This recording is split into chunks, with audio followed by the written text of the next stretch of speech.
For me, working out of doors is what painting is all about, because it's not just about turning out the most perfect picture. It's about really trying to capture the atmosphere. When I go out on location, I might see something, and by the time I get set up, it might be completely changed. So you have to be prepared for this, and can be kind of frustrating. But I try to do the best I can under the conditions, because painting out of doors has this kind of instantaneous kind of spontaneity that you just can't get in the studio, obviously, because you're more relaxed probably in the studio. While you're painting plein air, you have to be aware of the light changing, which you got yourself maybe an hour and a half to get a picture down, and by the time you're set up, like I said, the scene that you're actually trying to get down on canvas might be completely different. For me, standing out painting on location gives me a feeling of a great buzz, and kind of high, you might say. So I actually paint without my glasses, so that I won't be seeing too many details. I don't want my paintings to look too perfect, because you really want to be able to look at something and see the process actually in the painting. That's important for me to be able to. I actually love looking at my pictures afterwards and seeing all the so-called mistakes, what things, and wondering how I actually got there. It's really good. But also the feeling of being out in the open air is and the sound of the birds and the wind and the elements all around me.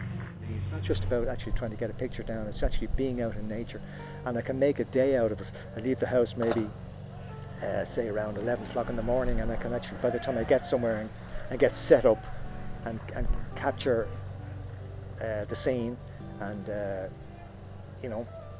get packed up and head home, I find that maybe I might have spent 2 or 3, 4 hours, and so I can actually make a kind of a picnic out of it, just one painting.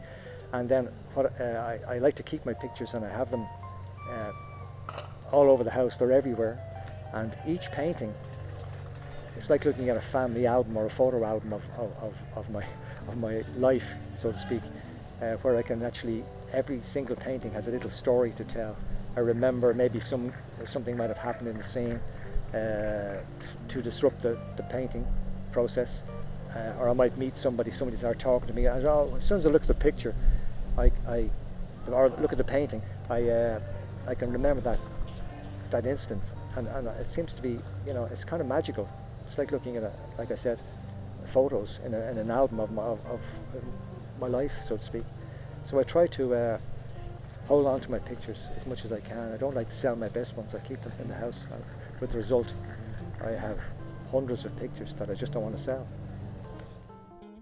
I hope I've explained myself, or made it a bit interesting for you, because people have asked me, how do I approach painting plein air, painting out of doors.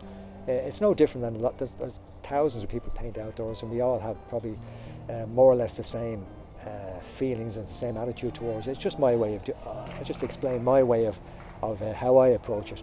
And if you've got a few tips from looking at what I've done, that's great. And I hope you enjoy this video. And I want to thank you all for tuning in. And thank you.